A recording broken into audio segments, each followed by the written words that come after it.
Pada kali ini saya akan menjelaskan tentang apa sih itu spesifikasi. Nah, di sini terdapat apa sih itu spesifikasi. Spesifikasi itu kalau misalkan kita lihat dengan menurut Lembaga Kebijakan Pengadaan Barang atau Jasa atau pemerintah atau disebut RKPP, yang dimaksud dengan spesifikasi adalah kriteria dari barang jasa yang dapat memenuhi kebutuhan pengguna barang atau jasa yang ketika dimanfaatkan memiliki nilai tambah.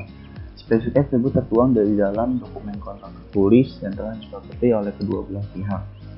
Nah, maka dari itu, spesifikasi barang atau jasa menjadi suatu uraian terperinci yang wajib dipenuhi oleh penyedia mengenai persyaratan kinerja barang, jasa atau pekerjaan seperti kayak kualitas, material, metode kerja, dan standar kualitas pekerjaan dan lainnya. Kalau misalkan kita lihat di berbagai perusahaan, spesifikasi ini sangat diperlukan karena kenapa? Misalkan ada suatu konsumen yang menanyakan dengan pertanyaan yang mungkin tidak lebih general gitu pertanyaannya. Misalkan konsumen tersebut bertanya, apakah suspensi yang gampang digunakan di dalam mobil saya, misalkan kayak gitu. Nah, di situ pastinya nanti customer service sendiri pasti bingung untuk mempermudah menjawab pertanyaan tersebut. Pastinya ada spesifikasi yang harus digunakan dalam perusahaan tersebut. Misalkan nanti ada kode, misalkan spesifikasi ini mudah loh untuk dipasang di mobil tersebut dan bla bla bla. Makanya spesifikasi ini perlu dengan berbagai kondisi, misalkan kayak punya kode segala macam. Ternyata kode suspensi ini cocok loh untuk suspensi yang mudah dipasang di mobil tersebut, seperti itu. Makanya dalam suatu perusahaan pasti memiliki suatu spesifikasi produknya masing-masing. Dalam kata lain, spesifikasi itu dapat didefinisikan sebagai uraian terperinci mengenai persyaratan kinerja atau performance barang atau jasa, atau uraian terperinci mengenai persyaratan kualitas material dan pekerjaan yang diberikan penyedia, conformance barang atau jasa.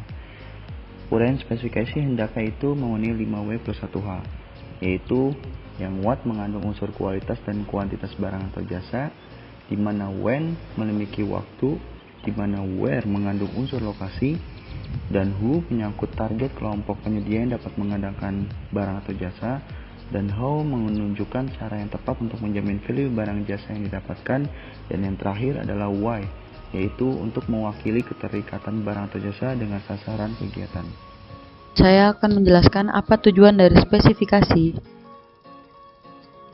Tujuan utamanya dibuat dokumen spesifikasi teknis suatu barang atau produk adalah agar penyedia barang atau jasa melaksanakan pekerjaannya mencapai produk akhir yang memenuhi keinginan dari pemilik pekerjaan.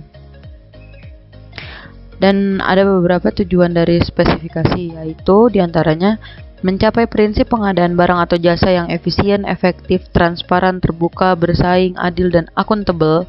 Yang kedua ada mempromosikan penggunaan barang atau jasa produksi dalam negeri dan menghasilkan barang atau jasa yang tepat dalam hal waktu, jumlah, mutu, harga, lokasi, serta dapat dipertanggungjawabkan. Secara umum yang dapat saya simpulkan mengenai tujuan dari spesifikasi adalah spesifikasi itu mempermudah bagi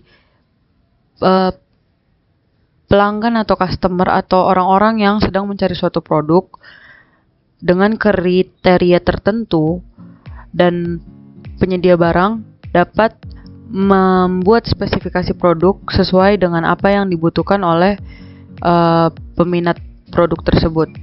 Sekarang kita masuk ke fungsi spesifikasi produk. Tadi kan kita udah denger tuh apa pengertian dari spesifikasi dan tujuan dari spesifikasi itu. Spesifikasi produk itu apa? Sekarang kita masuk nih fungsi spesifikasi produk itu. Nah, di sini fungsi spesifikasi produknya ada 5. Kita bagi 5. Yang pertama adalah sebagai media komunikasi antara user dan penyedia barang dan jasa. Yang kedua, sebagai pedoman RAB bagi peserta tender mengadakan barang atau jasa dalam mengajukan penawaran. Misal, saya ini punya proyekan dan saya pengen misalkan saya tuh pengen blender yang tutupnya dari titanium.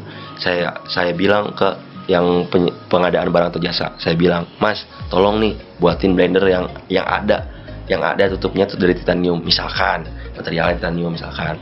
Nah dari situ tuh karena saya udah survei, saya tuh nggak bisa ditipu sama mas-masnya, karena spesifikasi saya tahu dari titanium misalkan blender pengacak es batu atau apanya itu pengacunnya itu dari plastik atau gimana. Saya survei dulu tuh. Nah kalau saya ditipu sama yang pengadaan barang atau jasa, berarti saya nggak bisa. Misalkan harganya emang 10 juta, nah dia pengen naikin 20 juta, nah nggak bisa, saya bilang budgetnya 10 juta gitu. Jadi bisa jadi sebagai pedoman LHB. Dan yang ketiga, ada tuh sebagai acuan bagi penyedia barang atau jasa. Nah, tadi kan sebagai yang pembeli ya. Nah, kalau ini tuh juga bisa jadi acuan penyedia barang atau jasa, karena ada juga orang yang pembeli mengasih project itu asal-asalan. Misalkan saya kasih duit 2 juta, suruh buat banner tutupnya titanium, material titanium. Nah, kan harga titanium aja mahal gitu loh. Nah, nggak bisa gitu kan. Nah, kita juga bisa menolak. Nah, itu juga bisa jadi acuan bagi penyedia barang atau jasa. Nah, yang keempat, ada namanya menjadi pedoman bagi pengawas. Nah, nih di sini nih dalam melakukan monitoring penyedia barang atau jasa dalam melaksanakan pekerjaan. Nah, kita tuh bisa ngawasin nih kalau misalkan spesifikasi kita tahu, entah itu material, entah itu masalah tentang ukuran atau yang lainnya lah, spesifikasi produknya itu. Nah, di situ tuh kita bisa mengawasi. Jadi kan kita tuh sebagai misalkan yang punya gitulah untuk pengawasan, misalkan yang punya tender itu, nah itu punya pengawas kan. Nah pengawas itu tuh di quality controlnya. Nah di situ tuh bisa monitoringnya. Nah habis itu kelima, ada pedoman bagi pimpinan proyek. Nah yang mewakili pemilik pekerjaan atau sebagai pengguna dalam mempertanggungjawabkan proyek acara keseluruhan. Jadi misalkan nih kita disalahkan oleh yang pemilik proyek itu, misalkan pemilik proyek itu kita disalahkan. Nah, tapi kita tahu tuh spesifikasinya, misalkan ukurannya 10 dan lain-lain, tapi kita disalahkan karena nggak masuk. Kan awalnya kita dikasih sama yang punya itu 10, tapi dia malah nyeleneh gitu. Nah, kita bisa jadi acuan. Nah, itu tuh fungsi spesifikasi produk. Nah, dari situ tuh makanya banyak yang tadi ada tujuan dan lain-lain. Nah, fungsinya tuh seperti itu. Saya akan menjelaskan tentang manfaat spesifikasi produk. Manfaat spesifikasi produk ada 3. Yang pertama, menguji barang jasa dalam memenuhi kebutuhan dan keinginan penggunaan barang jasa. Yang kedua, penyedia barang jasa akan terdorong untuk memberikan solusi lain yang lebih inovatif, yang menawarkan nilai uang atau value of money yang lebih baik kepada pengguna barang jasa.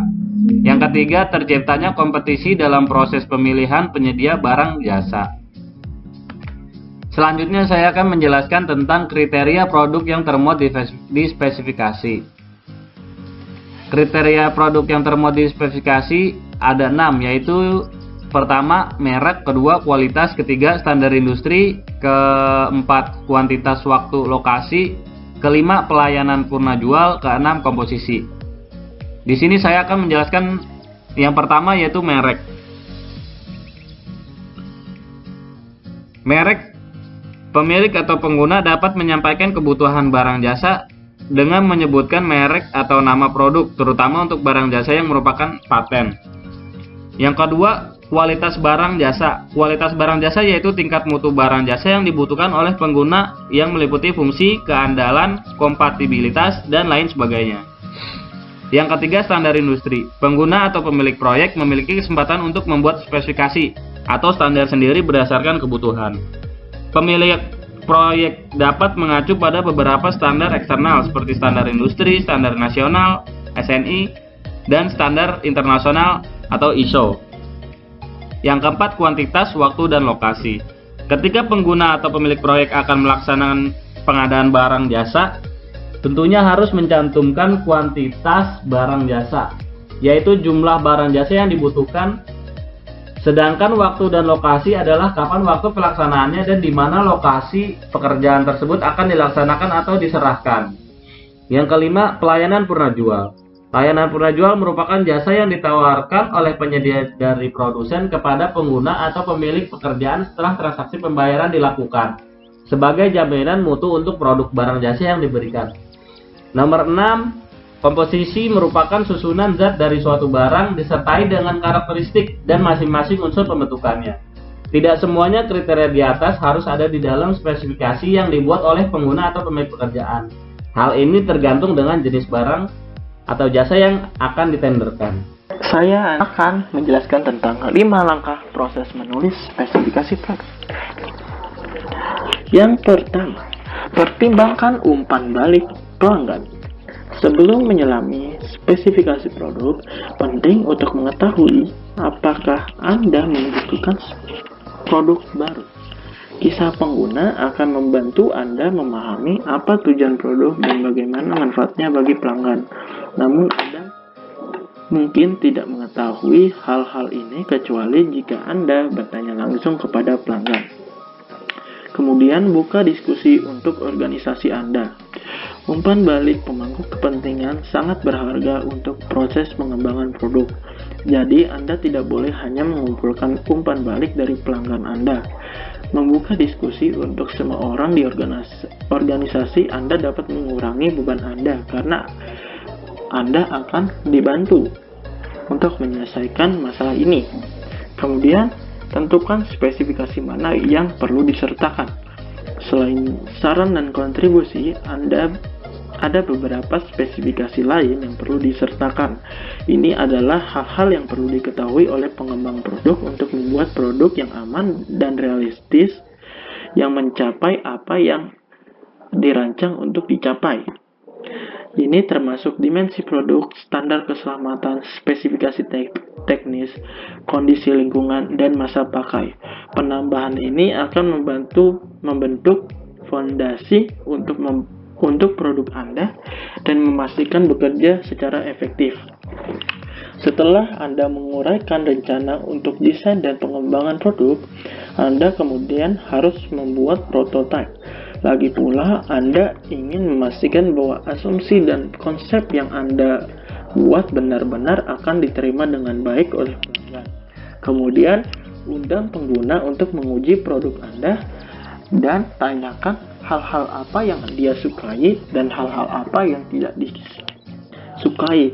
Kemudian, langkah kelima itu revisi. Berdasarkan pengujian pengguna, Anda dapat memahami dengan baik fitur apa yang diterima dengan baik dan mana yang sulit digunakan atau terlalu rumit atau tidak dibutuhkan. Hal-hal tersebut dapat membantu Anda untuk membuat prototipe yang kedua. Kemudian lakukan kembali pengujian pengguna. Dan kemudian jika masih ada kekurangan, lakukan revisi. Lakukan hal tersebut berulang-ulang sampai Anda merasa puas.